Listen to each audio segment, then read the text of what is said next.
Welcome to the history section. We're looking at well, a truly pivotal moment in the 13th century.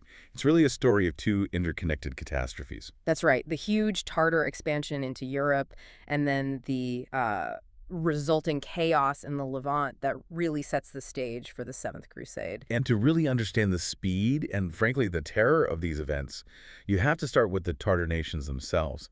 These primarily Mogul hordes, they inhabited an incredible geographical area. The scope is just immense, isn't it? It is. We're talking about regions stretching from what they called ancient Emos all the way west into Siberia and then sweeping east towards China and the Sea of Kamchatka. So it's an empire that's really defined by sheer space, not by fixed, drawn borders. Exactly, and their political structure reflects that. On the surface, it looks centralized, but it's all built on localized tribal power. You had the supreme leader, the Khan, who had this almost mythical authority. Right. But the day-to-day management of this vast territory was through countless individual tribes, and each one was commanded by a chief they called a Mirza. And understanding that division is key, I think. The Khan sets the grand strategy, but it's the Mirza who's leading on the ground, tactically. It is. It's what gave them such resilience and reach. But the real defining characteristic of their culture was their nomadic existence. It was relentless. Their material wants were minimal. The whole society seems optimized for mobility. It was. Their survival system was radically simple. You have the produce of the chase, the milk from their mares, and the meat from their flocks. That was everything. And since they didn't cultivate land or build permanent infrastructure, their entire world was portable. Entirely. Tents and these massive movable dwellings drawn by oxen that could transport whole families and all their possessions. This constant movement, it wasn't random, was it? It was a very calibrated response to the climate. A very predictable annual cycle. In the summer, they'd move north, always towards rivers or large lakes for water and fresh grazing for their massive herds. And in winter? The opposite. Yeah. A migration south, seeking the natural shelter of mountains to protect their people and animals from those, devastating icy winds coming down from the Siberian plains. So this forced adaptation made them incredibly tough and logistically self-sufficient. It did, and it fundamentally shaped their political life. Their annual assemblies, the Kurultai, were held in autumn or spring. Timed perfectly with the great seasonal migrations. Perfectly. And the striking detail, the thing that really speaks volumes about their culture, is that all their deliberations took place while they were on horseback. So discussing tribal marches, distributing pasturage, even matters of war and peace, all from the saddle. Yes. It wasn't ceremonial. It was a symbol that their governance was inherently military and always mobile. And their legislation, which came from these assemblies, was just as pragmatic. Simple. Laconic, even. It really only served two objectives. First, to maintain the absolute power of the leaders, especially the Khan.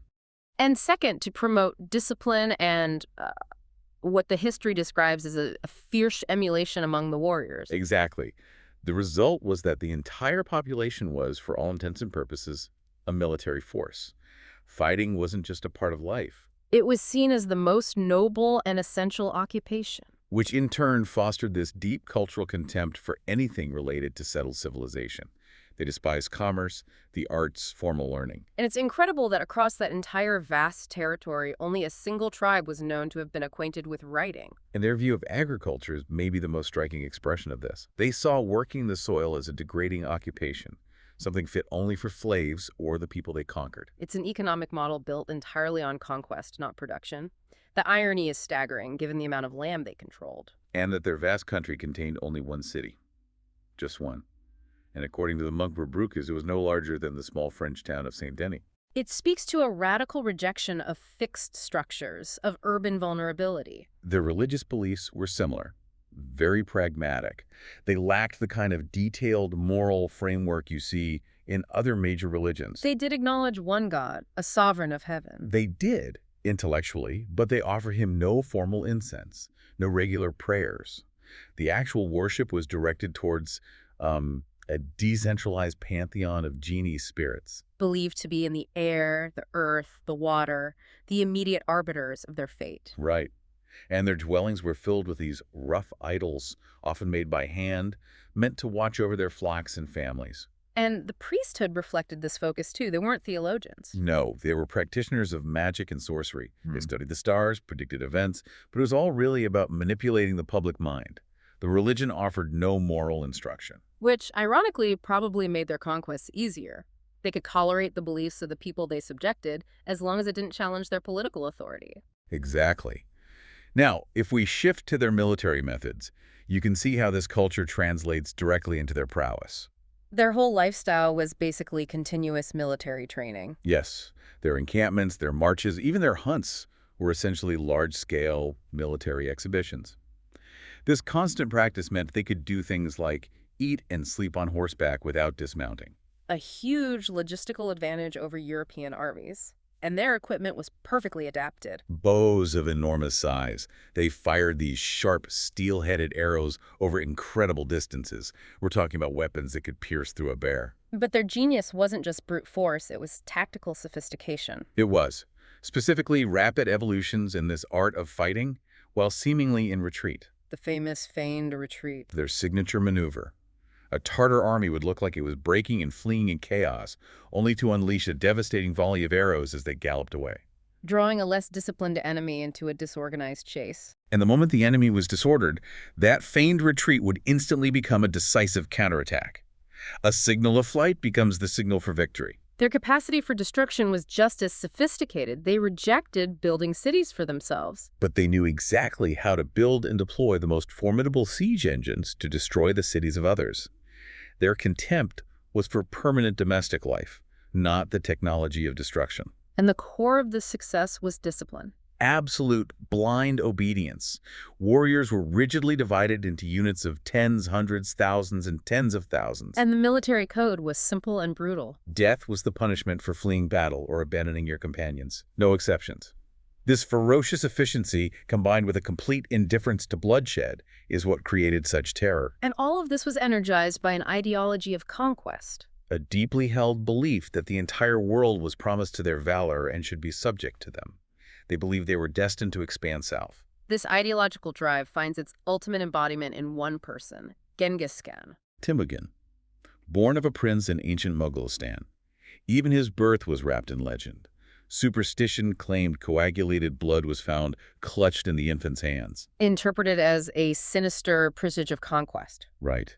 And though he was illiterate, history universally credits him with great insight, a compelling eloquence, and a truly boundless ambition that has no moral scruples whatsoever. His rise to power was a masterclass in calculated treachery. It was. After becoming a fugitive, he was protected by the Khan of the Carismians, the figure Christians knew as Prester John. And he betrayed him. Completely. He sacrificed the duties of hospitality, worked his way into the army's favor, and then engineered the overthrow of his own benefactor. To secure that power, he then had 70 of his enemies plunged into boiling water. After that consolidation, he called a Kurultai. And he was proclaimed sovereign of the Moguls. He took the title Genghis, meaning King of Kings or Master of the World. A title that was supposedly delivered by a prophet on a white horse, marrying raw power with popular superstition. Precisely. And as ruler, he immediately established laws, the Yasa, designed to maintain internal peace, but fundamentally to direct the entire population toward constant unified war. His approach to religion was strategically tolerant. Completely. He acknowledged one supreme God, allowed all creeds, but followed no single worship himself. He viewed all religions with indifference as long as they didn't get in the way of his ambition. The scale of his first conquests is, well, it's staggering. He targeted China first. And neither the Great Wall nor the Chinese knowledge of gunpowder could stop them. China endured 2 massive invasions, lost half its population, and was reduced to a province of the Mogul Empire. And this expansion brought him to his western borders, to Carismia. Triggered by the massacre of a Tartar caravan and 3 ambassadors, Genghis marched with an army of 700,000 Tartars. Against a Carismian army reportedly of 1.2 million. The carnage was horrific. Sultan Muhammad's empire completely collapsed. He died a fugitive on an island in the Caspian Sea after watching his cities and their inhabitants be completely wiped out. It demonstrated not just their military capability, but their willingness to erase entire populations. And upon Genghis Khan's death, his son, Oktai, succeeded him. The way he took power is a chilling look at the nature of this despotism.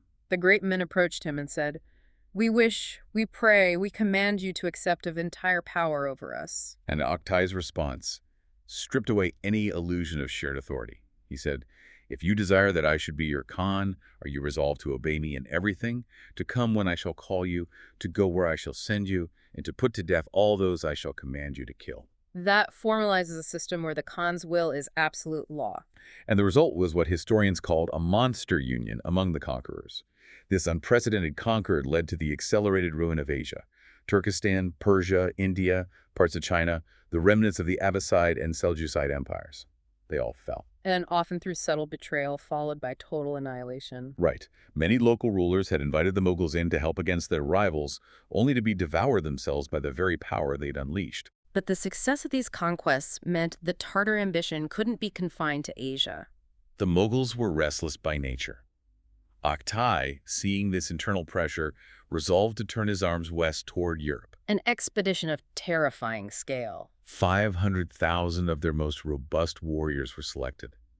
And the launch was marked by 40 days of public rejoicing, a celebration that was a clear signal of the devastation to come. They crossed the Volga and entered Muscovy, which was already weakened by civil war. Kiev and Moscow were laid waste. A disgraceful yoke was imposed on those northern regions that lasted for generations. And the advance continued west under Batu, son of Tuli, into Poland, towards Germany. It was a repeat of the horrors of the Huns under Attila. Lublin and Warsaw were just annihilated, wiped from the map. This led to the Battle of Liegnitz. A desperate attempt by European forces to stop them. The combined armies of the Duke of Silesia, Polish Palatines, and the Grand Master of the Teutonic Order were decisively defeated. And the victory trophy was horrifying. 9 large sacks, filled entirely with human ears, a gruesome symbol of the scale of the carnage. Even the Carpathian Mountains didn't stop them. They poured into Hungary. A kingdom already weakened by internal discord. And crucially, it was betrayed by 40,000 families of Comans who had taken shelter there. They delivered the country to the enemy. The devastation in Hungary is hard to comprehend. Half the population exterminated, 2,000 churches destroyed, 50 cities turned to ruins. Only 3 cities in the entire kingdom managed any kind of sustained resistance. It's noteworthy, though, that the Latin Empire of Constantinople was spared, even with the Tartars right at their doorstep. It was likely strategic pragmatism. The Moguls were ignorant of navigation and commerce. They preferred open plains to complex cities. Constantinople offered no strategic advantage for their kind of warfare. And the Franks in Syria were also temporarily safe, as the main armies hadn't yet crossed the Euphrates. But that peace was about to be shattered.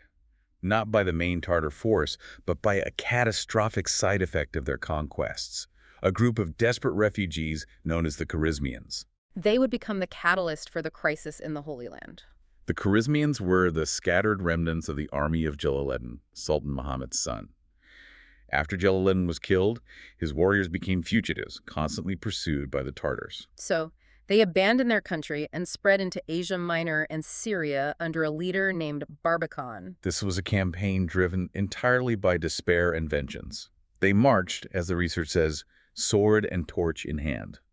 Having lost everything, they treated everyone, Christian and Mussulman alike, as enemies. Spreading terror, turning cities into deserts. It was a horrifying spectacle. The bravest among them would decorate their lances with the hair of the people they had slain. Their motivation was purely existential? Exactly. They had no resource left but victory.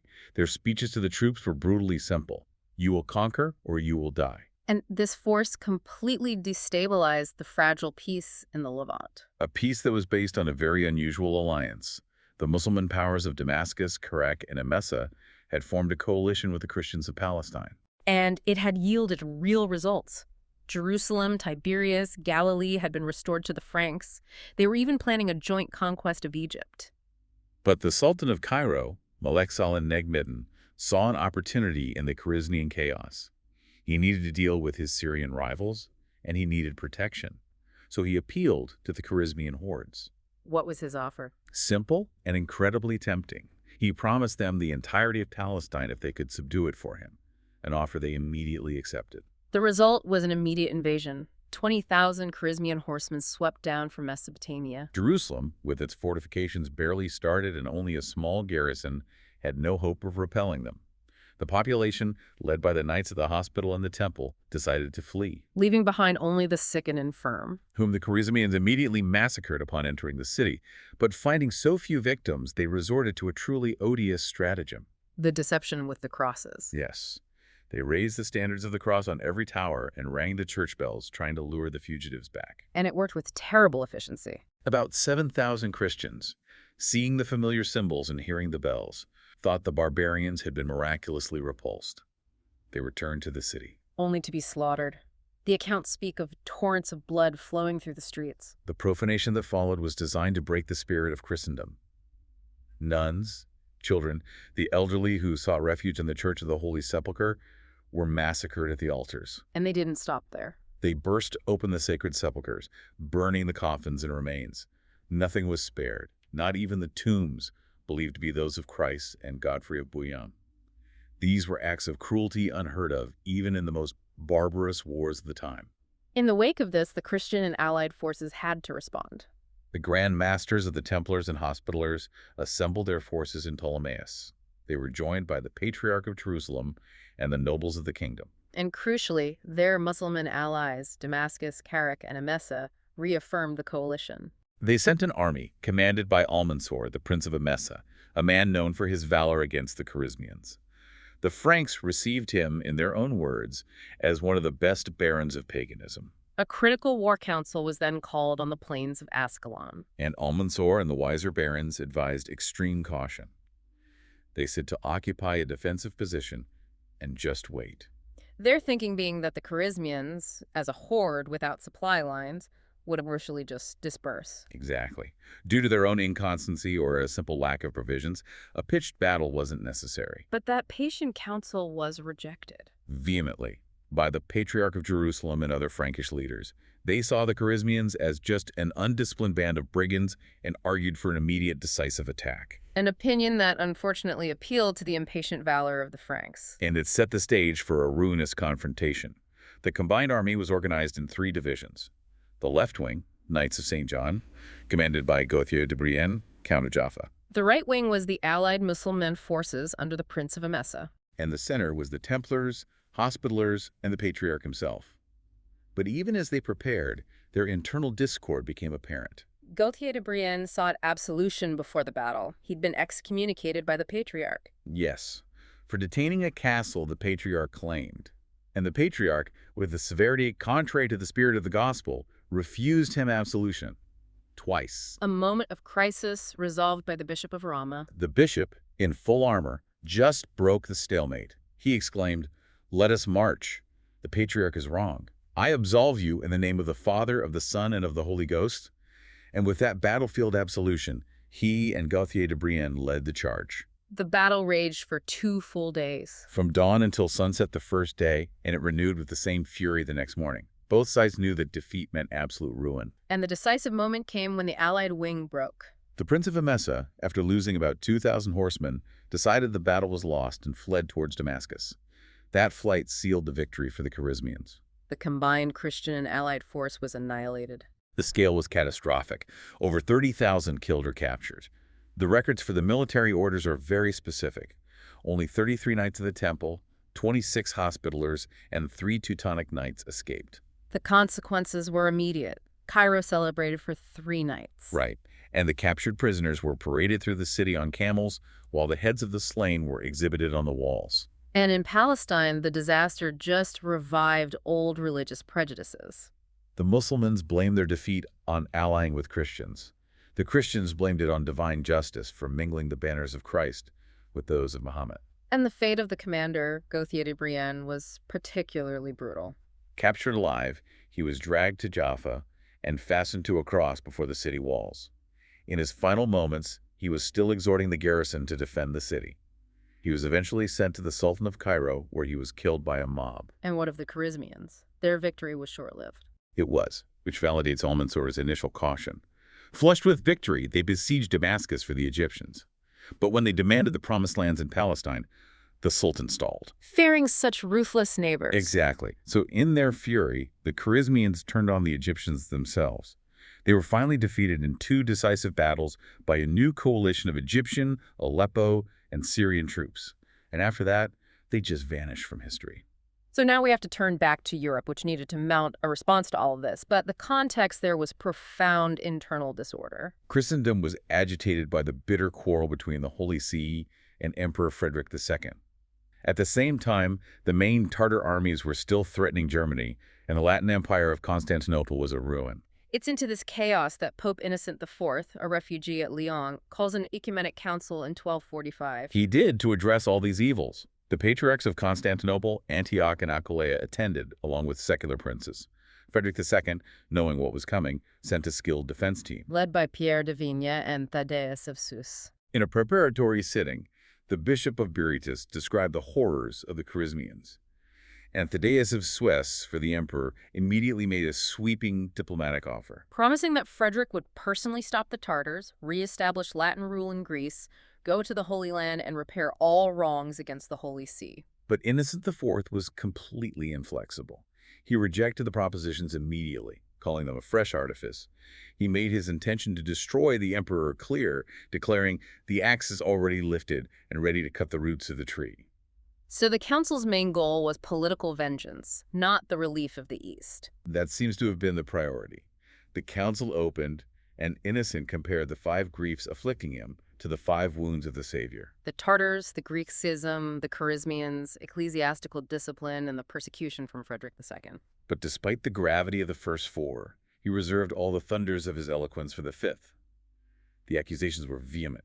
Perjury, felony, heresy, sacrilege. This led to violent debates. It did. Thaddeus of Susos rose and countered with complaints against the court of Rome's odious despotism and revolting iniquities.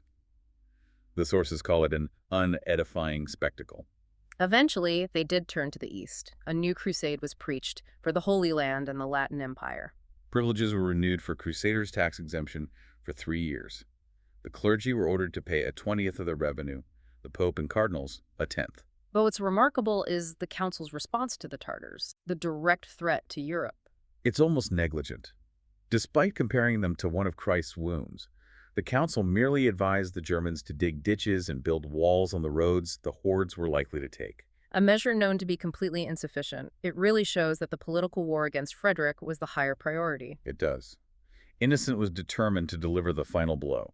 He rejected a final request for delay and, acting as the vicar of Jesus Christ, declared Frederick II, attainted and convicted of sacrilege and heresy, to be excommunicated and degraded from the empire. And the reading of this sentence was a dramatic ritual. The Pope and prelates held lighted wax tapers, bending toward the earth as the malediction was pronounced. Thaddeus of Suez cried out, "O terrible day! O day of anger and calamity!" The Pope celebrated with the Te Deum. And, in a calculated move, ordered the cardinals for the first time to wear the scarlet robe, a symbol of persecution. Frederick, on hearing the news in Turin, defiantly placed the imperial crown on his head and declared war against the pontiff. And amidst all this political chaos in the West, the one figure who showed a genuine commitment to responding to the East was Louis IX of France. His decision to take the cross becomes the focal point for the next attempt to save the Holy Land. And his decision was deeply personal, wasn't it? It came from a near-death experience. In 1244, he fell dangerously ill. After recovering from a mortal lethargy, he immediately demanded the cross of the Crusaders, believing a celestial voice had called him to avenge the outrages in Jerusalem. A decision that met with immediate resistance from his family and advisors. Queen Blanche, his mother, begged him to reconsider. They cited political instability in the Poitou, the threat from the Albigeois, and potential aggression from England. But Louis was unyielding. He claimed his vow was sacred. He insisted that the same God who gave him victory at Taillebourg would defend his family and France in his absence, under the regency of his mother. So the crusade was published in France, and Louis convened a parliament in Paris. He gave an emotional speech about the miseries of Sion. The result was a powerful commitment from the nobility. His 3 brothers all took the oath, followed by many great vassals, including the chronicler, the Sieur de Joinville.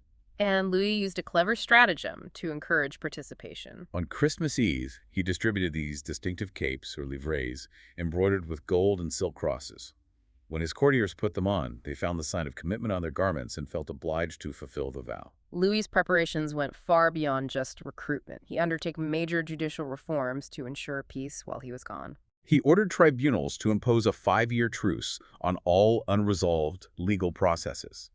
And he established these innovative restitution offices in the royal domains to repair injustices committed by his own agents. A noble exercise of supreme authority? It was. Commissaries were appointed to hear complaints against the king's ministers. This commitment to justice before a holy war was unprecedented. But the diplomatic response from the rest of Europe was indifference or even hostility. Henry III of England refused to take the cross and forbade the preaching of the crusade in his kingdom. And there was the failure with Hakko, the king of Norway. Hakko took the oath, but never left. He declined Louis's offer to share command, citing incompatible national characters. But it's widely believed he just used the crusade as a pretext to levy taxes for his own political goals. The exile Frederick II even pleaded with Louis to arbitrate his conflict with the Pope. He did, offering to supply provisions and vessels for the entire expedition. But Louis failed. Innocent IV was implacable. And the Pope even tried to get the Sultan of Cairo to break his treaties with Frederick. An act that severely undermined Christian unity and showed the papacy's true priorities. So France had to bear almost the entire burden. Louis acquired the territory of Aix Mortis and cleaned out the port for the departure. The clergy paid a tenth of their revenues, citizens taxed themselves, and nobles sold or pledged their lands. Louis himself departed in August 1248, entrusting the regency to Queen Blanche. He exchanged his royal robes for the simple attire of a pilgrim. The fleet, crewed by Genoese and Italian sailors, consisted of 28 massive vessels plus transports. Many of the knights, who had never seen the sea, were terrified. They arrived in Cyprus on September 21st. A council was held, and the objective was set: Egypt. But they made the critical decision to winter in Cyprus to gather more provisions and troops. A fatal strategic error. It was.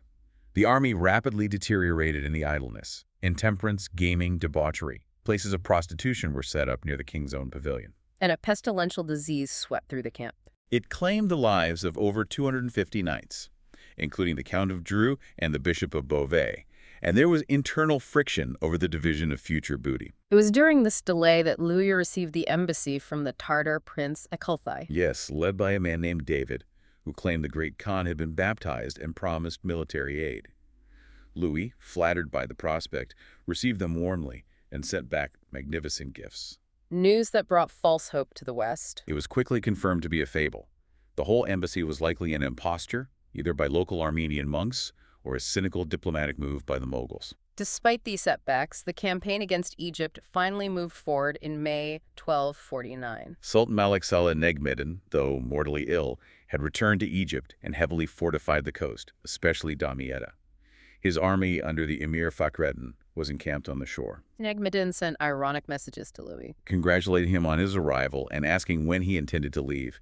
He quoted the Quran, "They who fight unjustly shall perish," and Louis replied with equal defiance, saying he would attack the Sultan wherever he met him until God had touched his heart. The fleet, now 800 vessels, set sail. It was hit by a storm that dispersed half the ships. But the timely arrival of the Duke of Burgundy and 200 English knights under William of Salisbury restored morale. Within 4 days, they were before Damietta. A council was held. Caution suggested waiting for the scattered ships. But Louis argued that any delay would embolden the enemy and risk another storm. He secured the decision to attack immediately. The landing was a dramatic spectacle. The Saracen army lined the shore, a magnificent and intimidating sight. But Louis, in full armor, plunged into the waves first, the water up to his shoulders, followed by the entire army crying, "Monsieur, Saint Denis!" They quickly gained the shore and checked the Saracen cavalry. Louis planted the oriflamme, the sacred banner, and knelt to thank heaven. The Saracen troops, already demoralized by news of the Sultan's possible death, fled in confusion. The victory was achieved at surprisingly little cost. Only 2 or 3 knights.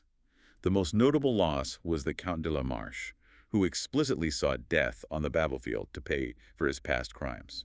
That night, panic overwhelmed Damietta. Fugitives massacred the Christians hiding in the city.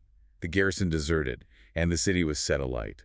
The Crusaders entered the next morning, stopped the flames, and began the pillage. The great mosque was consecrated as a church. A monumental calamity for Egypt. The sixth sultan was transported to Mansourah. And in a terrifying display to restore discipline, he executed 54 of the garrison commanders for fearing the enemy more than their master.